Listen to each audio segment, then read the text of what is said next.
Listeners, are you ready for your monthly literary adventure? We now have the BFF Book Club. Join us each month to explore a new book. After reading, connect with fellow book lovers and meet the author in a live interview. Can't make it live? Don't worry. We'll send you the recording. You can find all the upcoming book club selections at www.bookishflights.com/read/BFF Book Club.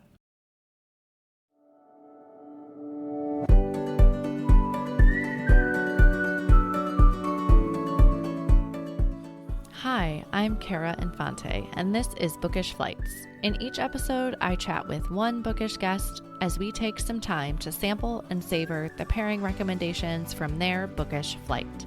We hope to give you suggestions to cultivate your TBR list and nurture your leisure time through books. In today's episode, I am chatting with Jennifer S. Brown. Jennifer's debut novel, Modern Girls, was a USA Today bestseller, a Massachusetts Book Award must-read, and a 2016 Goodreads Choice semifinalist for historical fiction. Her writing has been published in Fiction Southeast, McSweeney's, The Best Women's Travel Writing, the Southeast Review, and the Bellevue Literary Review, among other places. She teaches writing both in person in the Boston area and online through the Loft Literary Center. She holds a BFA in film and television from NYU and an MFA in creative writing from the University of Washington. The Whisper Sister is her second novel. Welcome to the show today, Jennifer. Thank you. Thank you for having me, Kara. Yes, I am so excited to have you. Well, I feel like we are so much more than these bios as well. So can you tell us a little bit about who you are? Sure. I have lived on almost all the corners. I was raised mostly in South Florida. Okay. We took a detour actually for a couple of years into Boulder, but I would say most of my childhood, elementary school and high school was there. But then I went to New York for college and I stayed. And then I went to Seattle for my MFA and I stayed. And then I got married, and for my husband's career, we moved to the Boston area. I love travel. I love to see how different people live. I love different traditions. And I think that's really informed me a lot as a writer. I have two wonderful children who tolerate me very well. I'm a newish empty nester. They're both in college. Um, and they've been amazingly supportive of my writing. When my first book came out, my daughter was in elementary school, I think fifth grade, and she came Okay. home and said, like, everyone is so impressed that you published a book. And I said, how did they know? And she goes, well, I told everyone, my mom published a book. Yeah. So they were great. They've both, read my stuff. My daughter didn't read my book for a few years, the first one, because it was not fifth grade appropriate. Sure. And my husband is very supportive as well. He only reads the books when they're finished because he says things like, "It's great," and I say, "Well, what do you think of this character?" She was great, like no critique. So at the very end, but I've always loved writing. I was one of those kids in elementary school who wrote really bad poetry and I'd always write myself into corners in stories, and they would end, and then she woke up, because I was just like, I don't know what I did here.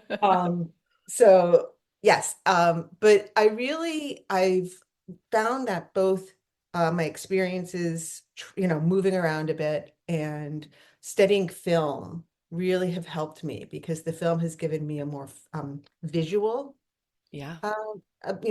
but eye for descriptions and characters. And I actually tried writing screenplays after film school, and I kept wanting to sneak in more. And finally, someone's like, I think you just want to write prose. And I was like, oh, yes, that is what I want to do. Um, but yeah, so we've been in this area, the Boston area, for about 22 years, 21 years. Okay. And I love it. I absolutely have Okay. found the most amazing community. My neighbors, writing people, somewhat active in our synagogue. Um, and yeah, and so now that I'm an empty nester, I have more time to write, which is actually in some ways harder. than having no time to write. Yeah, I feel like I do better when I have less time for myself, right? Because it's like you have that window of time to Mhm. accomplish what you're wanting. But when you have a whole day, is that what it's like? It's like, okay, well, I don't have to like squeeze that into this hour. It is. And I think, when I was writing when the kids were younger, I mean, I remember feeling kind of rude at YMCA swim classes because I'd be sitting there and everyone's chatting, but I'd actually be writing Yeah, because like I knew I had, 20 minutes of free time. And when you only have 20 minutes of free time, you can't think too much about it. yeah, You have to just do it. Whereas when you have a whole day, you sort of think, well, do I like that or do I not like that? And the editor gets involved too yeah. early. Gets in your way a little bit. 100%. So, and that's, I teach, so I have to focus on that a lot, which is great, to give me a break. Yeah, I love teaching. I love it when things click for the writer. Um, it's such a great feeling. And when you can see the improvements people have made, it's just amazing. yeah.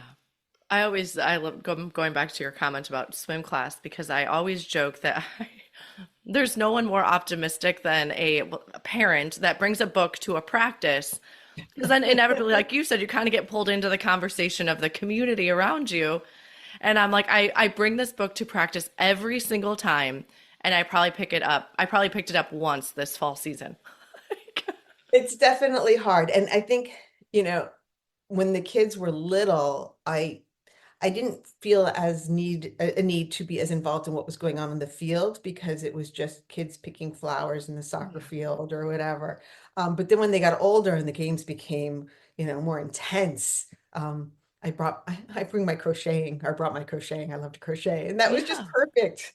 It was perfect. It also kept me from like eating all the snacks I brought for the kids, yeah, exactly. And you could still watch while doing and it. I could still watch. Yes, Yeah. yes. So do you have a favorite corner that you've lived in of the United States? That's really, really a hard question because, South Florida has changed dramatically Sure. in the years, and I still go back there every winter to see my folks.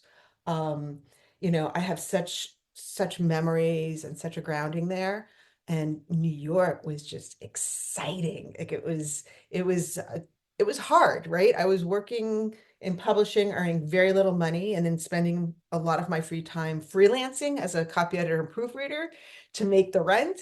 Yeah. But then you'd go out all night. But you could do that. I was 20 something. Um, and then Seattle, I became outdoorsy. I became really outdoorsy. I became a hiker. I became a camper. It was much more, I don't want to say granola, but people were much more sort of in tune with their environment. Um, Um, Music scene was great. I loved the music scene. I met my husband out there. And then Boston, this area is really like this is community. This is home. At this yeah. point, my kids were both born and raised in this house, right? So this to me, you know, I love it. I mean, I guess I'm kind of person who sort of always loves where I am, Yeah. which helps when you move. Yeah, I understand that sentiment a lot. I mean, we'll tell ourselves we haven't lived many places that we've disliked, but it's like we're going to make the most of our time here. Yeah. So it might not be our favorite, but we'll make the most of it. And I also totally agree. I think in a way, travel and moving and especially moving like to totally different areas, it allows you to reinvent yourself a little bit. Like you don't have to be that same person that you were, whether that's good or bad, right? Like you can shed the old and then you can be something different. But I think, like you said too, like just time periods of your life are different as you go from place to place. When I moved to Seattle in my mid 20s, so my name, Jennifer Brown, is the most common name ever. Like it was so bad. And you know, I've said to my parents, why'd you do that? And they said there was no internet. Like we had no idea because I was at the very beginning of the Jennifers, you know, Okay. I was at that front wave, Gen X, so I am totally Jennifer. Um, and what can you do with your last name? Your last name's your last name. Yeah. Um, and it's funny because I used to joke I'd marry the first guy with a great last name, but I actually ended up keeping my name because I was already a writer when I got married, and I was like, I So you want to keep your don't work. know. So when I moved to Seattle, I thought I'm gonna switch it up. I'm gonna be, I think I picked Jay. I like the name Jay, right? It's comes from Jennifer, it's first letter. Um, and I went with Jay, and I had one person in Seattle who knew me from my New York days, and everyone called me Jennifer or Jenny or Jay never happened. Yeah.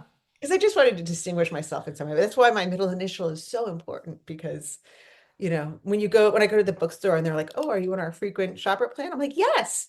And I'm like, "Can I give you my email?" And they're like, "Oh, what's your name?" I'm like, "Jennifer Brown." They're like, "Oh, see, you're in here somewhere." So yeah, I see. Yeah. Admittedly, when I went earlier this week to make our show notes, and pull the bio from your website, yeah, I had to make sure I had your initial as well. There Because there is another Jennifer Brown author too. are actually multiples. Like, Okay. Well, the one I saw was like, and I'm yes. like, wait, okay, hold on. I went back to the email. I'm like, yep, initial. So, well, let's talk about your writing. So, Let's. tell us about the Whisper Sister, please. So The Whisper Sister takes place from 1920 to 1933, and it exactly spans the years of Prohibition Okay. when alcohol was illegal to sell in the United States. And my main character, Minnie, um, is comes to the US with her family, with her mother and her brother, when she's about 10 or 11. And I say 10 or 11 because in all of my research, so many people who came here didn't know their birthdays. When I did genealogy of my own family, um, there would be multiple birthdays because someone might be told, "Oh, you were born in the spring," right? They didn't need to know exact birthdays. Yeah. "Oh, you were born, right before Passover." So they make a guess, 10 or 11, and her father has already been here for about 7 years. He came before World War One, and during World War One, it was in Europe, it was nearly impossible to get out. So they had to wait until after. So by the time she makes it to America, there's this strange man. I mean, she's lived without him more than she's lived with him. Yeah. Um, and speaking of, remaking yourself, her name in the old world was Malka. Her brother was Shmerka, and her father was Yaakov. And they came to the United States, and her teacher said, "You need an American name." And her teacher named her Minnie, and her Oh, wow. brother became Max. And her father had already changed his name to Isaac Ike. So this novel spans, 13 years of her life, and it's about sort of the pull of becoming an American, but holding on to your traditions and, assimilating versus keeping hold of who your ancestors and family are. Um, she gets here, and her father, it turns out, works for a gangster, Arnold Rothstein, who was a real life gangster. Okay. If you've ever heard of the Black Sox scandal when the, I think, 1919 World Series was fixed, Arnold Rothstein was behind that. So he was a Okay. pretty big gangster. And her father seems American and everything seems great. And, she likes school, but she's not the studious one. Her brother is. And I don't want to give away spoilers, but I will say, as she ages, she becomes a little more involved. She works for a man named Meyer Lansky for about a week as a kid because her father doesn't want her to, but she maneuvers it. And Meyer Lansky was also a real gangster, and he Okay. plays a part later in the book. I will say tragedy strikes. I hate to say that, but like things change. Yeah. And when Minnie is about 18, she has to take over the bar her father started. So her father told everyone they opened a soda shop, and he actually had a bar behind, and Minnie figured that one out because Okay. she's the most American. So it's about her running this bar. It's this really gross, sleazy bar that she turns into a fabulous speakeasy. Um, but you have to deal with gangsters because they were very much, they were the ones that controlled all the liquor during Prohibition. She has to deal with the law. She learned that she's not a citizen. Like, she thought being an American just sort of made her a citizen. Yeah. But she has to become a citizen. And there is a book that I actually bought, a little pamphlet from the 1920s that says very clearly, if you are discovered to have been involved at all if you've broken the Volstead Act, which was the one that prohibited alcohol, you will not get citizenship and you will be deported. So she has that, and then her brother doesn't like what she's doing, and she gets involved. So it definitely goes from like, she's a child to very much an adult very quickly, and she has to take care of her little sisters. So I think that's sort of the gist of it without giving anything away. So What an interesting piece of history. And this is why I love historical fiction, is I can learn. It's like we all know prohibition happened and we all know there's speakeasies, but when you put it into the story, it can really give you this picture of what it was truly like. And we can learn about other traditions. We can learn mhm. about the immigration process, right? And like the assimilation of what you're talking about. And I think what you were saying earlier of how you love to travel and study traditions and, different cultures, that books can allow us to do that as well. Well, one of the things that really interested me is a lot of my stories sort of come from, my own roots, and I didn't have any gangsters that I know of in the family. But my family immigrated, in the 19 between like 1900 and 1924. Sure. And when I read about the 1920s, and I love to read about the 1920s, like, Z by Therese Fowler, my book flight has, 1920s. Everything always feels so glamorous. And I Yeah. really thought, like, my family was not doing the glamorous parts. They were not involved. My great great grandfather sold newspapers on a street corner. People were like, they weren't part of it. And so I really wanted to look at this other side of the 1920s, and, maybe a little bit more of the gritty side. There are a couple dark scenes, but I hope they're balanced by some more fun scenes, some more Yeah. like the bar scenes. Um, so that really interests me a lot, like looking at something from a different angle. Yeah. Well, I feel like my family probably wasn't in the, you know, excuse me, the glamorous part of it as well. But I look at photos of like my grandmother, right? And how fashionable they were. And like you just, you went out and you were decked out when you left, and they're beautiful. Well, it's fun because one of the things I had to do was, my character is not making a lot of money, but she wanted to dress fashionably.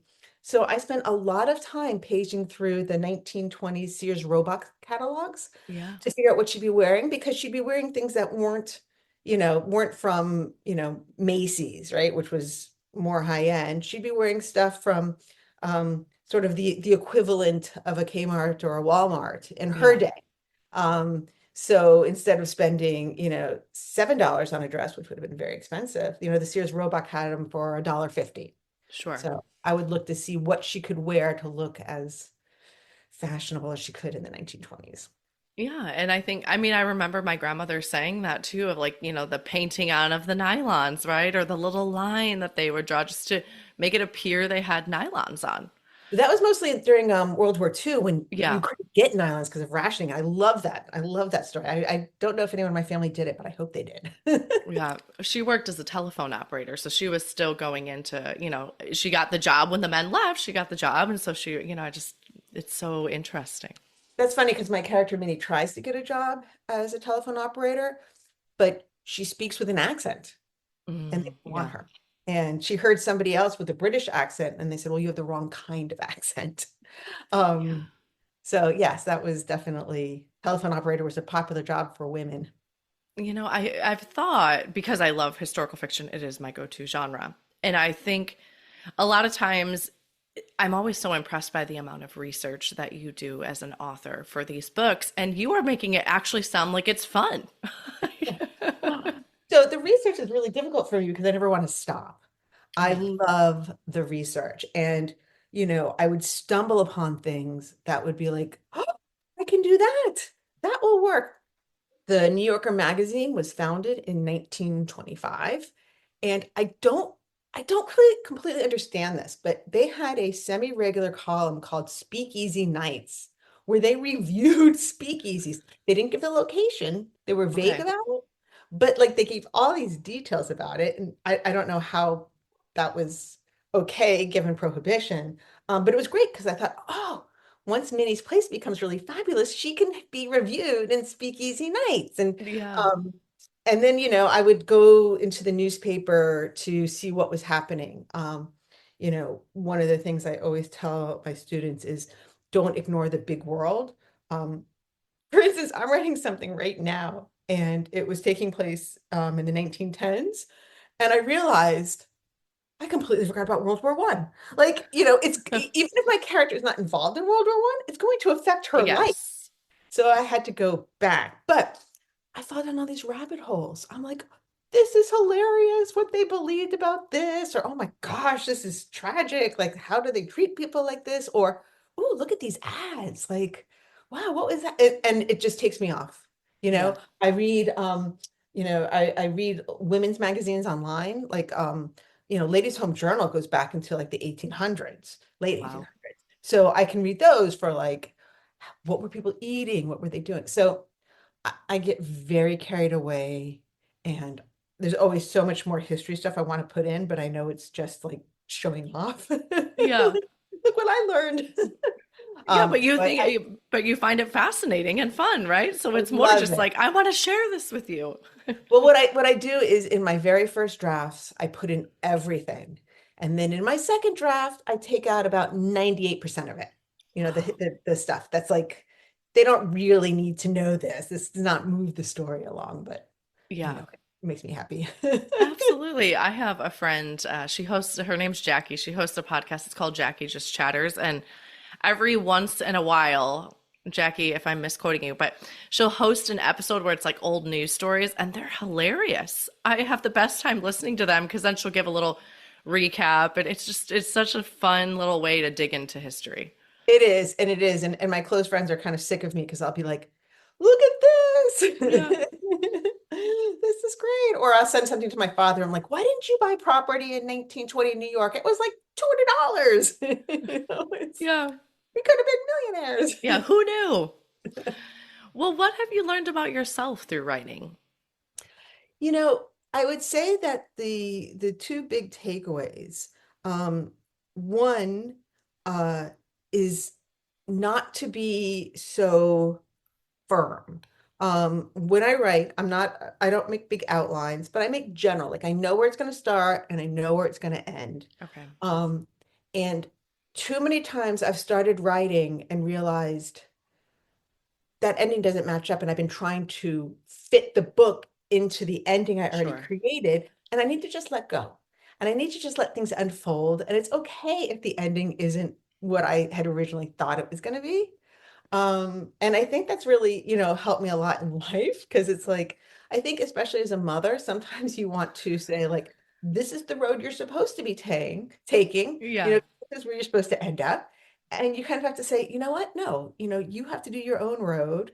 And when I'm writing, my characters sometimes want to take a different road than what I put them on. They want to go down this avenue or, hop down this lane. Um, and the second thing is, I think it's given me some more confidence because every time you start to write something new, whether it's a novel or an essay or a humor piece, there's that feeling of, I can't do this. Like this is ridiculous. What am I thinking? And, you know, my very first novel didn't get published. It's the novel that got me an agent, but my Okay. agent didn't sell it. But when I went to write the next one, and I was like, I can't do this. And I thought, I already wrote a complete novel. And I wrote a novel that not everyone loved, but some people loved. Sure. And I can do this one too. It doesn't matter who likes it. Like, I can get this done. So every time you start writing something new, it's like starting all over again. It's like all those original doubts of I can't do it. What was I thinking? Come in. But I remind myself, nope, you've done this before. You've written complete pieces before. You can do this. So those are the two big takeaways from Yeah. how writing has influenced me. I love that you give that perspective because I think as someone who's not a writer, right, as me, it's So interesting to hear you say that, like the same doubts continue to creep back in, no matter the fact that I've done this. Absolutely. Absolutely. I mean, it's terrifying when you first sit down at that blank page and yeah, I think I mean maybe it's not for everybody, but for me the doubts continue. And I actually know I have a lot of writer friends, and for a lot of them it's the same way of like I don't it's there was some internet meme of like I don't know how I did it. I just did it. It was hard. And I don't know about the hard part because once you get going, but I look back and I'm like, I don't understand how I wrote that. Like it's almost like when you're on a long distance drive and you're like, oh my gosh, was I paying attention? How did I get like how did I get here from here? Yeah, you You know what kind I'm of saying? blank it out a little bit. Yeah, that's how I kind of feel about my writing sometimes. Yeah. Which is a good thing in a way, right? Because then you go back and do it again.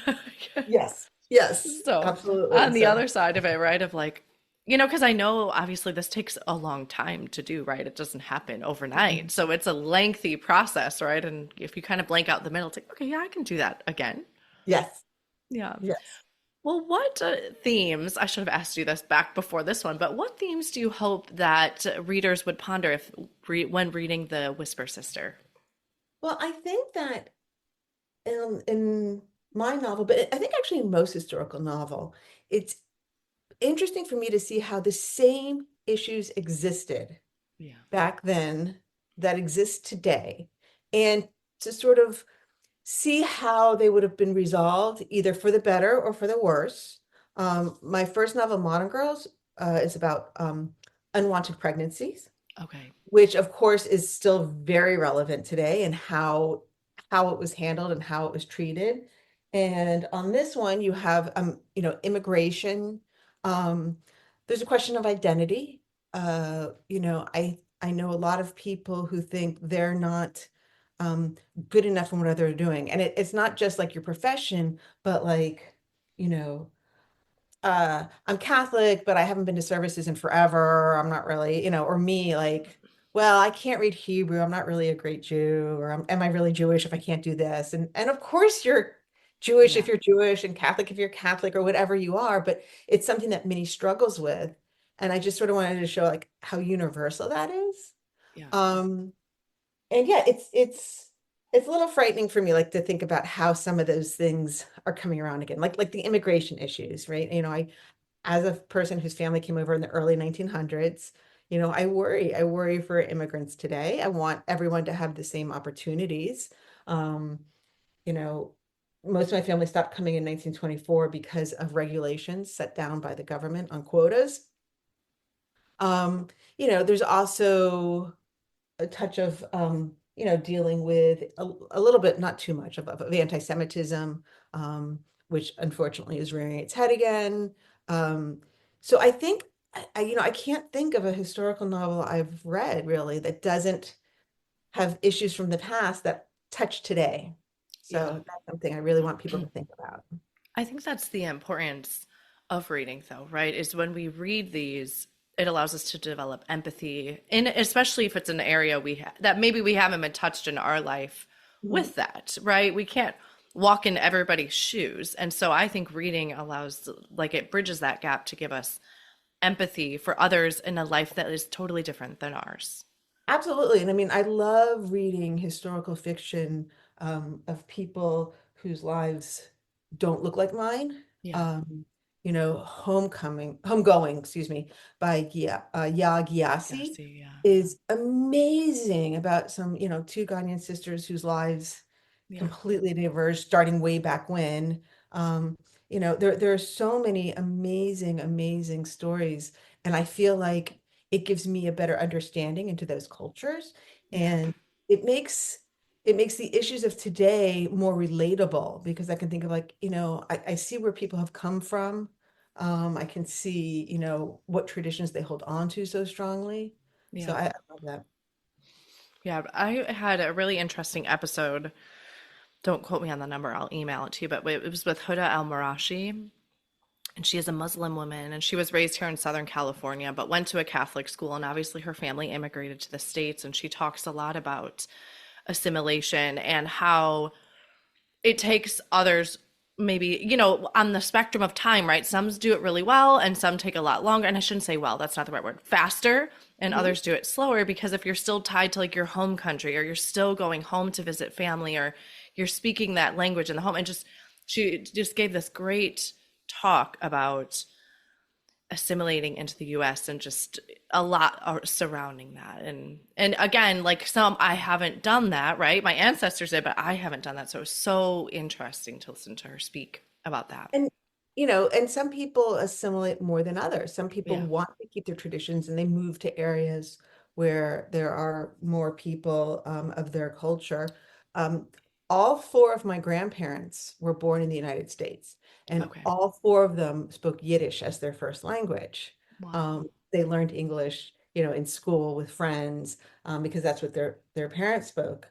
And so, you know, you can see how going down the lines, more and more American or assimilated qualities sort of sneak into the life. Yeah.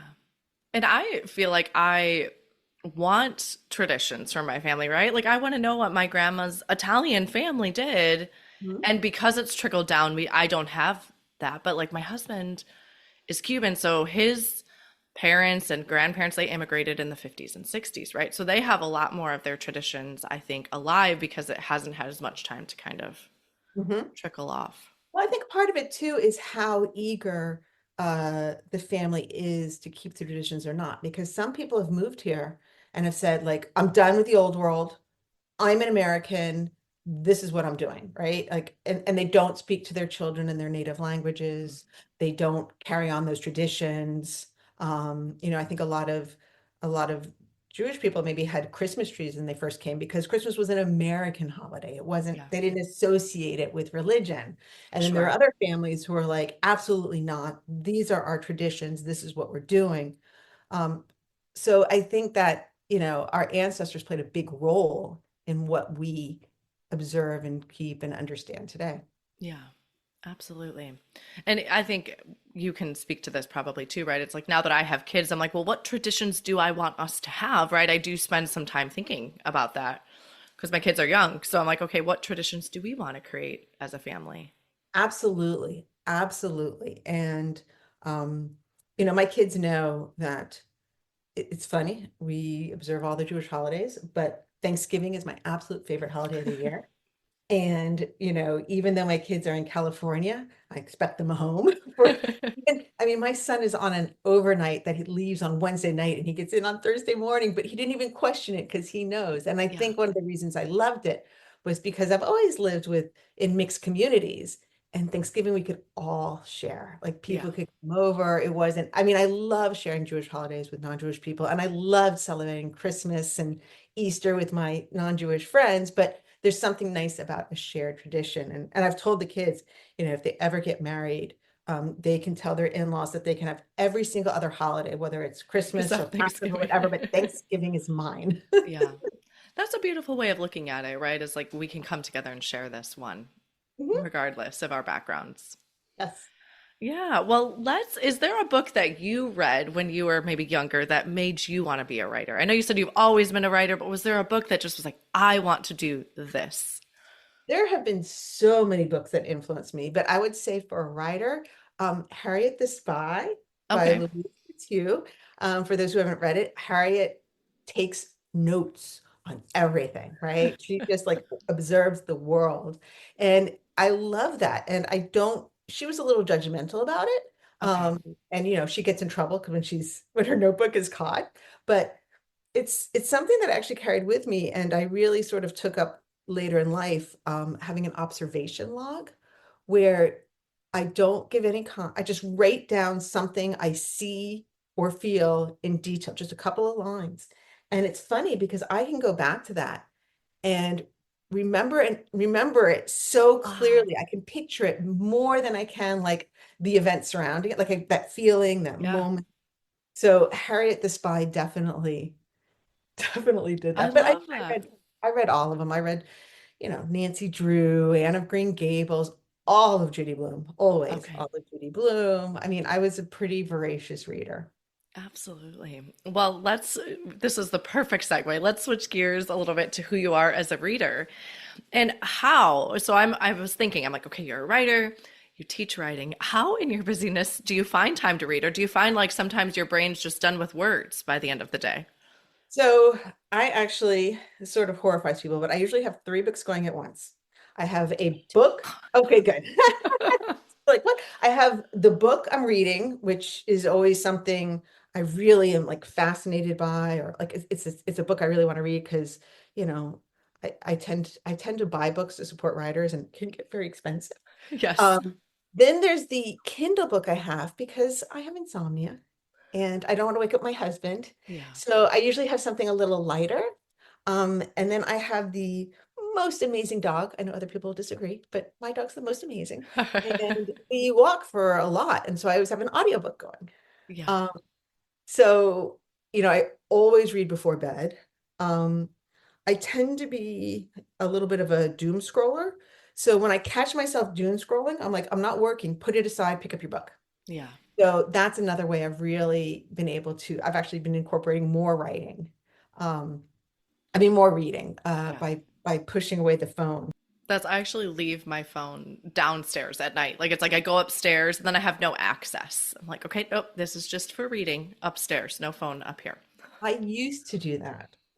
But once my kids went to college, I Yeah, you felt need to have. insecure not having my phone near Yeah. me. But I keep it sort of, away from the bed.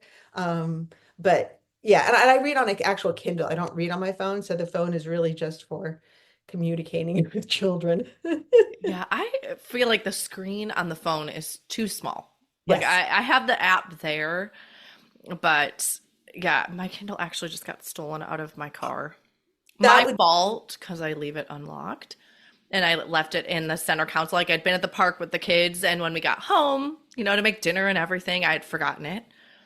And it got stolen out of my center console in my car.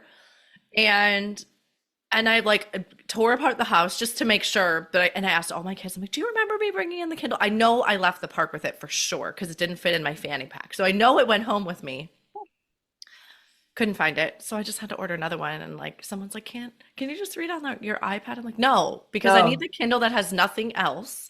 And not only that, the screen is better, I think, for Yeah. your eyes. And one of the things, I guess you can probably do this on the iPad, but during the day, I can read just fine. But at night, when I'm tired, I can make the font really big because, like, Yeah. your eyes are, you're tired and your eyes are And like, you can brighten it even on the dark screen though, yes, too. Yeah. yes. So that the Kindle at night has been a lifesaver for my marriage because I don't turn on the light in the middle of the Yeah. night to read. Well, and that's what, for me, it's like authors send me like their e-copies of their books to prepare for the interviews. So I like told my husband, I'm like, he's like, you want it for Christmas? I said, I might need it before Christmas. Yes, yes, I get So, that. well, what genres do you enjoy reading? Obviously I read historical fiction. I love historical fiction, but I'm a pretty broad reader. Okay. Um, you know, on my Kindle, I usually have thrillers because they're fun. And I find that if I can't sleep because my brain is churning, it gives me something to try to puzzle out. True. Yeah. And I don't do scary thrillers, but I do like, more psychological ones. That's how I I am. don't want to be thinking anyone's like sitting outside my house. I can't go to like the Um, dark of it either. Like when it's scary, then I really can't sleep. I'm like, no, I yes. can't be in the dark zone either. Yes, no, I completely get that.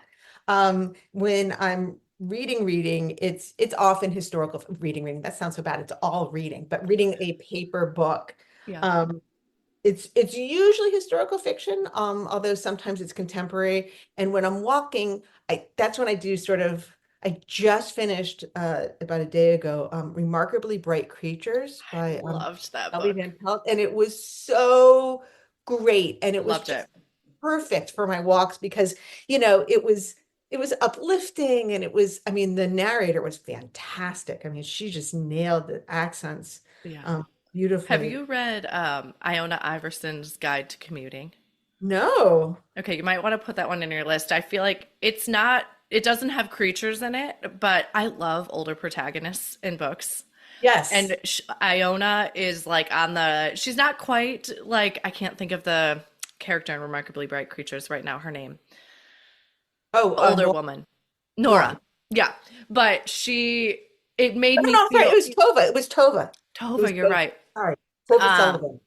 but it made me feel very similar to that book. Like she's just this like older woman and she's fantastic. And it might be and I did it as an audiobook as well. So it might be another good Okay, I will definitely check the add it to audiobooks your I get from list. the library. I will definitely check that out. It's interesting because I read another aquatic related book that, I have no interest in aquatic, but these books were, it's called Shark Heart. Yes, And I've heard of that one too. I haven't read it though. Emily Haybeck. I keep a list of everything I've read, but it was an amazing book. It's a metaphor. The whole book is a metaphor for illness, but it's so well done. You don't feel like you're I being agree. like it's not, it's about a man who is turning into a shark. And it's Interesting. something that is genetic and it happens to other people, but it's like, you know. It's so Fascinating. beautifully done. Yeah. It's because I was like, really? But a friend of mine was like, you have to read this. And I have such a long, to be read pile, but if someone insists that much, I will jump it up. And I was so glad I did. Okay. I think I have that one on my TBR. I think they came out in a similar time frame I as think well. Star Trek came out a smidgen earlier, but yeah, it Okay. was so funny that I just happened to read two books this year with, you know, aquatic main characters. Yeah. Well, Iona's not aquatic, but the book is just like delightful and funny and witty and characters you'll fall in love with. It's a good one. Fantastic. I will definitely do that. Yeah. Yeah. So yeah, I definitely, I read humor, I read memoir, I like memoir. So, I'm trying to think. I don't love hard sci-fi, but I love dystopian. I Yeah. don't like the outer space stuff. So yeah, it's hard to find a book that I'm not gonna curl up with, which is great because sometimes if you go somewhere like someone's house and they're doing something with their kids or something, I'll just pull something off the shelf and start Yeah. reading. Well, I'm sure it's important as a writer to read widely too, right? To see what other genres are doing and what other writers are doing. I think I also feel like hosting a podcast on books, I try to read. I always tried to do that before, but read widely, right? Like not just stick to my go-tos because I want to be able to speak to other books as well. Absolutely, absolutely. And I learned so much from every book I read. I really honestly believe that. I learn either about someone's experience. Yeah, Sometimes I learn like, I mean, I actually keep a notebook where I jot down like lines I love I do too. or, like a beautiful metaphor or simile that because I want to, think about it. And I will not name any names because I don't believe in doing this, but I also write down things I don't like and Yeah. why, right? Like I didn't think this worked because that's going to help me as a writer later on. Um, so I definitely like to read a wide range. Yeah. I think it is important to understand why you didn't like something though too, right? Mhm. Again, not naming any names here, but to understand why you didn't like it because then that further directs your choices down the line, right? It helps you narrow into what you enjoy. So I'm reading a thriller, a named Thriller, and the story is really exciting, but the dialogue is very stilted. And Mhm. so that's something that I can take back and think like, how can I make sure my Yeah, dialogue isn't doing what I disliked? Um, and I also think it's important. I don't know your reading habits, but I think a lot of historical fiction writers or readers, I should say, get stuck in a genre and in a period, right? Or oh, I genre. have to like I have to like do palate cleansers because you're right, you're exactly right. You get stuck in a period. Right. Like I know people who read World War II stuff Hmm. ad nauseum and they don't do other periods. And so, I sometimes have to force myself to do it, but when I do it, it's like, wow. There were two of them. Oh, The Year of Wonders by Geraldine Brooks takes Okay. place during the time of the plague in England. Oh, And I okay. was like, this is out of my comfort zone. Yeah. And it made me want to read more books out of my comfort zone because it was so good. Um, the characters were like I was amazed because, how can you capture that life that is not documented the way the 1920s are? Yeah. Um, Lauren Groff does the same thing in The Matrix, which takes place, it's about a nun and this, where she lives and during the time of Eleanor of Aquitaine. Okay. Um, and it's just fascinating. And oh, one more that I loved that I think would probably be a little controversial, but it's called The Liar's Gospel by Naomi Alderman, who wrote Okay. The Power. I know Okay. The Power was very popular for a while, but The Liar's Gospel is the story of Jesus told through the four Jews in his life, right? Because Okay. Jesus was born a Jew and his mother, whose name was, probably not Mary, but Miriam. Okay. Um, and it's so it actually, yeah, it's just told, it's actually told not, I think it's also told from one non-Jew's point of view, but told from the point, like you never hear The other the side. the religious part, and to me that was fascinating that, because it's almost like these different pieces and they all add up, but they're all also very individual. And it was taking such a different look at something that is so well known. Yeah. So I That's definitely cool. recommend people change times, change Yeah. Well, locations. I feel like I can't, and I feel like I started with historical fiction with World War II, but like I'm to the point now where I'm like, I can't read another one right now. Like and it's been that way for a while. Maybe I'll sprinkle one in here and there, but I'm like, no, I need something different.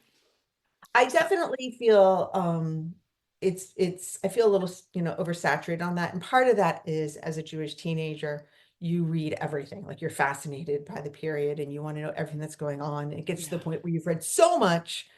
And in fact, my first book, Modern Girls, takes place in 1935, and people said, are you gonna write a sequel? And I said, there's so many people writing really, really, really great books about that period of World War yeah, II. I do not want to do that. And if I do pick up a sequel, it'll probably be in the 1950s, like during the Red Scare. yeah, Uh, so, but yeah. I mean, there are amazing books. I'm not dissing books. Exactly. I totally agree. And that's what I tell people too. I'm like, they're great. I just right now I'm on like a hiatus. Yes. Yeah, I get So that. unless it's a different perspective, like I read The Diamond Eye by Kate Quinn this year. We read that for book club, and it Oh, was like it was a Russian sniper Russian woman sniper during World War II. So it was like told from that perspective, which I haven't read that part, theater of war of World War II. so there's another one that I loved during World War II, and I would wish I could remember the author's name. It's called At the Wolf's Table, and it was translated from Italian. And it's about one of Hitler's taste testers. All of his food had to be tasted before it was eaten. And I'm kicking myself because Yeah. I can't remember the author's name, but I'll send it to you so you hope you can Yeah. put it in photos. It was I loved it. I loved it. And I loved, How reading interesting. just such a different perspective Yeah. on it. So that was fascinating. Awesome. Well, you have also been so gracious to bring a book flight with you today. Can you tell us about how you chose these books? Okay. So I picked books from that take place in the 1920s, and there are so many wonderful, wonderful ones that I had a hard time narrowing it down. So the first one is The Girls at the Kingfisher Club by Genevieve Valentine. Okay. Um, and this book is so wonderful because it's a retelling of the fairy tale of the 12 Dancing Princesses. And Oh, if you cool. remember, Okay. that was, I think it was Grimm's fairy tales. These king has 12 daughters, and every morning, their shoes are worn out. Like they're locked in their room and their shoes are worn out. And it turns out they're sneaking off to go dancing every night. And so this one takes place in the speakeasies of the 1920s. How Um, fun. and it was so original to me. Like I love the idea. There are definitely plenty of retellings of different fairy tales and old stories. But this one I thought just worked so well. Like it didn't feel heavy-handed. It felt like it just sort of all flowed. Yeah. So I definitely recommend that one. That Um, sounds fascinating. So that was The Girls at the Kingfisher Club by yeah, Genevieve and what Valentine. Valentine. Yep. Valentine. I don't know if that's her real name or not, but it seems perfect for someone who's Yeah. writing. I love it. Okay, So what's the next book you brought today? The Rules of Civility by Amora Towles. I know that was very popular for a while, but it was one of the first books I think I read about the, you know, different sides of the 1920s, because that one has the main character is working class, and she is being sort of brought into the more upper class. And I love the way New York was a character in this novel. I thought it was really beautifully done. And I loved how strong the main character was, Katie Content. She was just like, she knew what I love strong female characters. Yeah. So that was fantastic. Yeah, I'm gonna have to pick this one up. I've read The Gentleman of Moscow, or Yes. yeah, Gentleman of Moscow, but I haven't read this one yet. So And I'm I like, hear ooh, the Lincoln Highway one is excellent too, but I read The Gentleman in Moscow, but I The Rules of Civility is still my Okay. favorite. All Yeah. right. So listeners grab that one as well. And then what's the last book you brought today? The last one is The Chaperone by Okay. Laura Moriarty. Okay. So back in the 1920s, the It Girl was sort of a new idea. Like Clara Bow was like one of the original It Girls, but so was Louise Brooks. She was an actress and a model. But the book isn't really so much about her as it is about the woman who's been charged to watch over her in New York, Cora. And as we were talking about before, Cora is an older woman, Okay. trying to keep charge of this young, like just reckless, wild young woman. Um, and I really liked the way Cora's character changed. I thought that was beautiful over the course of the novel. Um, and the writing was just beautiful. And it followed Cora past the years of Oh, cool. her Okay. chaperoning days. But it's a great book if you're interested in old Hollywood, because Yes. Louise Brooks was that person. Oh, cool. Okay, so that was The Chaperone, which is perfect title now that you describe what it is there by Laura Moriarty. How I love to end our show here. Thank you for bringing those books, by the way. That'll be a great way to dig into the 1920s there. But how I love to end our show is with our bonus pairings, which are just a speed round. So you can answer these really quick. Are you a rereader? I wish I was. There's so many books that I think I need to read that again, but then something shiny and new comes along. Yeah. So every now and then when I'm like, I actually before I read The Whisper Sister, I reread The Ice Cream Queen of Orchard Street Okay. by, yeah, by Susan Jane Gilman, because that book goes from 1912 to 1980. And I wanted Okay. to delve into the structure. How did she structure this that she could get from here to here Wow. so Yeah. nicely?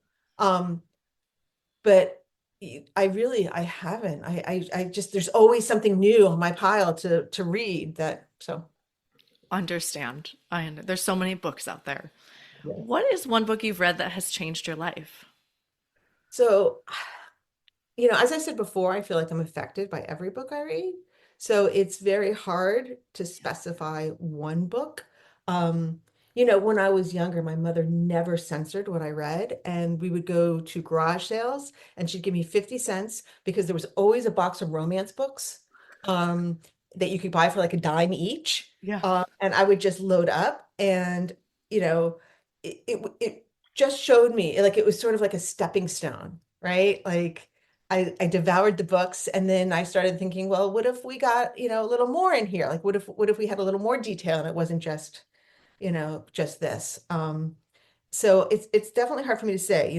My grandfather gave me the book Winesburg, Ohio by Sherwood Anderson, Okay. um, it's a classic, but it's about this town, but it's like linked short stories, right? Like so each chapter is a different person, different story, but it Okay. all adds up to this very thing. So that got me thinking about how to style books, or Yeah. I have The Love Songs of W.E.B. Du Bois. Have you read that one? Yes. It's so funny you say that because that was part of Huda's book flight of that episode, but I've heard it's amazing.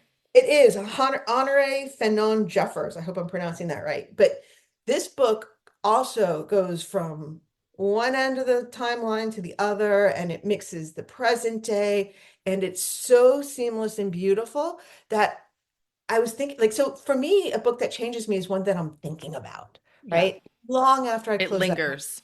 it lingers and I want to learn from it. So I can't say that there was specifically a single book ever because they've all changed me in some way. Yeah, absolutely.